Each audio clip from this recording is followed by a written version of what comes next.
aya e county Manyeri gi en wachno ero mabende wamiyo pek ahinya e chindo wa mano marang'ich welo odhiambo makawuono. Kata kamano mago mabende wang'iyo pek gin kaka mane en jatend Kenya maradek Mwai Kibaki gikone oyiki e dalane mantiere Odhaya e county Manyeri.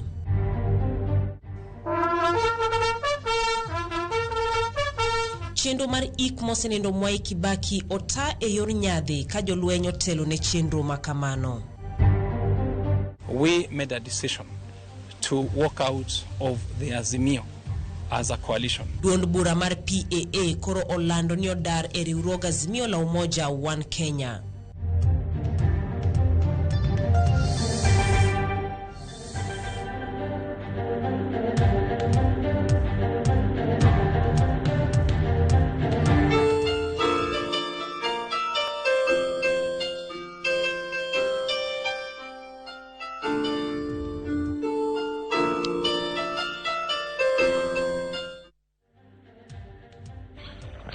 Machiegni e ang'ich welo iluonga ni Jailieta, jaloko marwa en Chris Ogembo. Wadhi e gwenge mag Odhaya e iko mano mar jatend piny maradek Mwai Kibaki kuma bang' ywak kuyo kod neno mar jiwruok e wi tho mar mane jatend piny maradek Mwai Kibaki gikone to kowe e kare mano mar yweyo. Ringre Kibaki ne ogole bore Nairobi kendo notere dalane mantiere Odhaya mano kotiyo kod ndara. George Bati leronwa oriti makende mane ogone mosenindo Mwai Kibaki. So may he bring Mwai Kibaki to the fullness of resurrection and life before the redeemed. Kogwen mar Ngeso, tarik 30 dwe mar Ang'wen higa 2022. E kar kano ringre joma otho Mali Funeral Home Nairobi. Chenro ket kare. Jolwenyo ikore gi nyamburko moyiedhi namba ndikruok 61 KA 58 madhi ting'o ringre manen jatend piny Kenya maradek mosenindo Emilio Mwai Kibaki. Kayamo ma Nairobi bende fwadho bandera mar piny mosechung' nus ongot kuom juma mangima.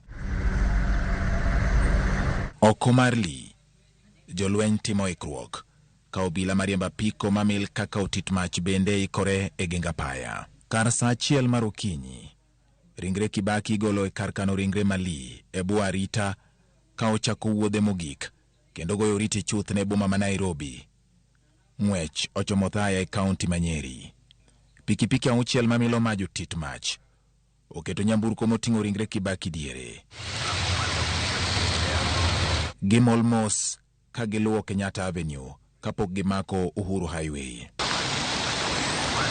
To nikech nyaka ne oluwa paya manogero kane en jatend piny Thika Road, gigoyo kona kendo gimako apaya ma Wangari Maathai. Kaka dakika medo lokore e kaka nyamburko bende medo mako mach. Kanyamburko moting'o Kibaki donjo apaya mathika. Apaya manoloko sigana mar Kenya e bwo tend mosenindo. Apaya manotiyogo kodhi thurgi to koro ok nochako ti kode kendo. E genga apaya, oganda goyo tiklo mar neno kaka ringre Kibaki kalo. Ranyisi mar luor magichiwo ni manen jatend piny. Ng'wech kalo Kabati, Makuyu, kagirieyo makutano. Kaka oketa arita e apaya, e kaka ndege bende keto arita e kor lwasi. E boma ma Karatina jopiny oriedo e genga apaya. Nyithindo, chuo kod mine, moro ka moro fwadho otamba marachar e lwete, ka giwer ka moko bende mako tipo e simbegi, kendo gichuo luor margi mogik ne Emilio Kibaki, manitie wuodhe mogik kochomo Nyeri.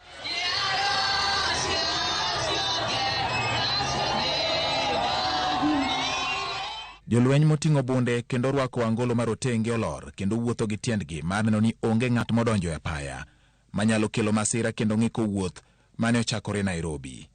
Dwaro en chopo jaduong' Kibaki e pare gi kwe.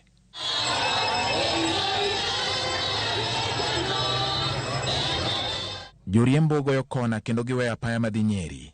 Gidolo bata cham ka gimako ndara maridore Ngongoro kendo chomo Mkoroweni. Ka koro dong kilomita 31.6 to wuoth chopo Odhaya.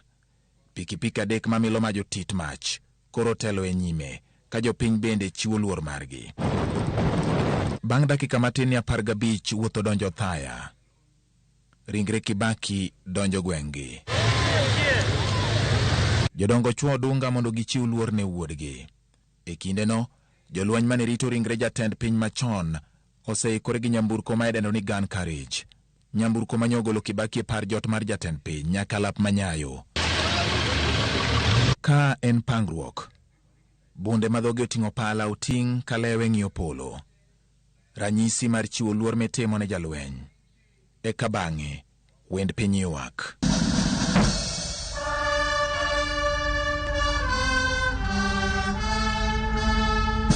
Nyamburko chako ng'wech. Ka sanduk Kibaki gi bandera mar piny Kenya. Jodolo bende nyono mos ka jogo tarumbete kudho dhombata.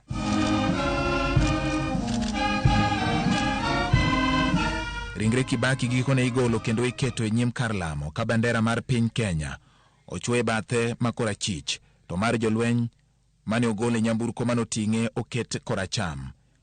E thuolo ni nyiduonge mag jokopere bende miyo Nyasaye duong'.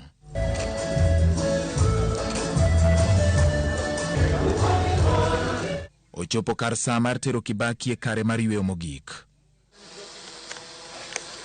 Bunde imuocho 19. Ka iro mako kor lwasi, ringre Kibaki koro dok e lowo. Ranyisi maduong' mogik mitimo ne jalweny. Ranyisi ni Kibaki gikone tieko wuodhe mar higni 90 e pinyni. En oriti jaduong' Kibaki. George Bati, Ramogi TV. Ero kamana inya George Bati koma reporter machalo komano ero. Kawadhi nyime eni mosenindo Mwai Kibaki no iki eyo makende kamisa mare no tagi kanisa jokopere mong'ere kaka Katolika. Chendo mar misa ne ota eyo manyangafu kaluwore gi chike mabende tayo chendo mag lamo mag jokopere. Diana Olonde kelono matute wikit nyasi kod misa mar ika kaka no tagi jodolo mag kanisa ni.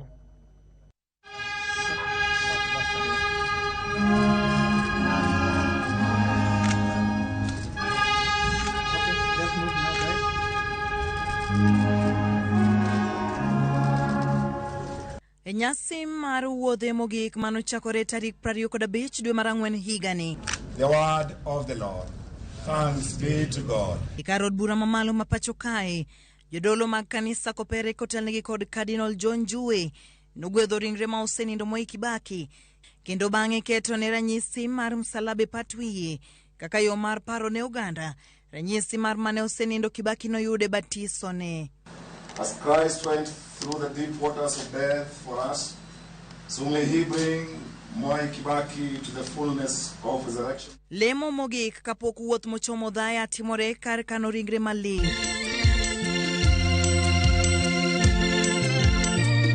E gwenge mag Odhaya, misa maler manotelie kod Archbishop Anthony Muheria mar Archdiocese ma Nyeri, kesire kod Bishop Peter Kiara mar Marsabit, to kod Bishop manoserutaya Philip Sulumeti ma Kakamega, no ogwedho ganda gi pimo gwedhi, kendo bang'e to ogwedho sanduk mar ma osenindo Mwai Kibaki kod piawi kendo giobani.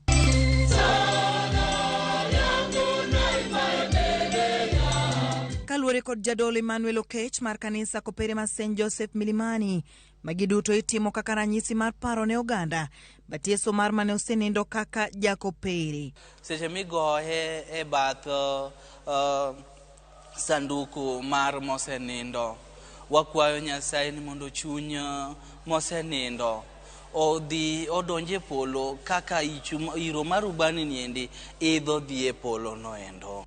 Mana kaka misa mapile mar jokopere, oganda duto nobedo piny mos kagiwinjo fanjili kata yalo mane ogol kod Archbishop Anthony Muheria mojiwo oganda mondo bed jogo manigi horuok kendo modimbore mana kaka mane osenindo timo. Neno la Bwana linaelekezwa kwetu hata nyakati hizi.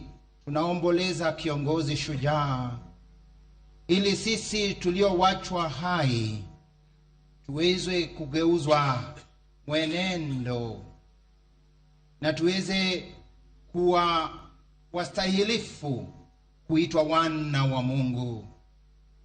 na kama nchi tuweze kuitwa wana wa nchi wazalendo.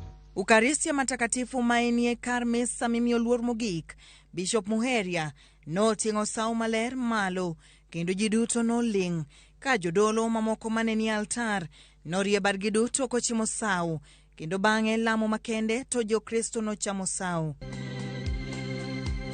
Father Emmanuel bende leronwa chenro mogik mar ik ja Kristo makopere, geti alam mitimo e tie bur mar ik kapok oket sanduku kendo lo kiko ma osenindo. Lemo ma idhi ter e grave side, kata kama idhi ike niendi, kama bur ma idhi kete niendi nitiere niendi. Kanyo ikwaye ni mondo kama idhi kete, bur midhi kete mondo oyue noendo, ni oyue mayom kanyo ero, korito chieng'e mar chier. Kalure kod kanisa kopere, ma osenindo Mwai Kibaki, ne en jalno manohero kanisa mare, kendo kalure kod misa matakatifu, en yo makare mar kwayo mondo wene richone.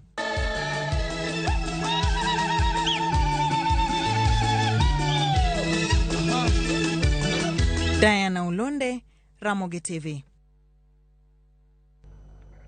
Mano kanyero Diana Ulonde kalero noa kaka chindo mano mar nyasi mar iki timo koda kanisa no ero mano mar jokopere mar kaka wasingonu wang'iyo kata wanono matut chindo no ero mar ika mano mar Mwai Kibaki motimore odiechieng' makawuono gisani to abokaw mana yweyo machoka waduogo bang' kinde matin.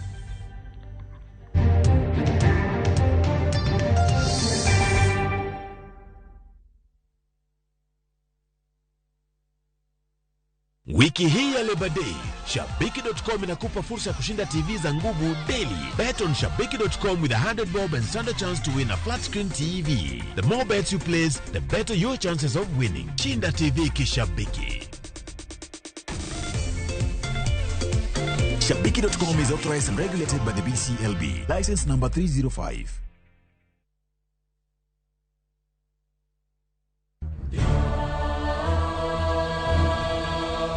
Gik masiko timore ngimane miyo bedo gi penjo mang'eny. Anyalo timo ni gima rach ahinya Tapki. Nono nyalo bedo jasiki maduong'. Kabe onyalo bedo gi mor e ngimane.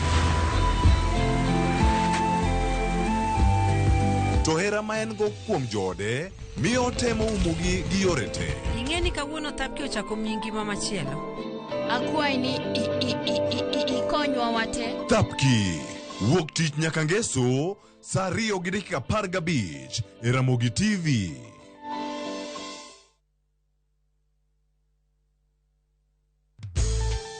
Introducing ViewPay Cashless. Making and receiving payments has never been this easy. Unaweza collect fare bila hassle ukitumia ViewPay Cashless till number. Pia unaweza receive payments directly kwa simu yako bila worries za reversal. So whether unalipia mboga kwa duka, ama you're having your hair redone at your favorite salon, or even taking a boda, ViewPay Cashless itakusort. Tembelea ViewPay Cashless agent karibu nawe to withdraw. What are you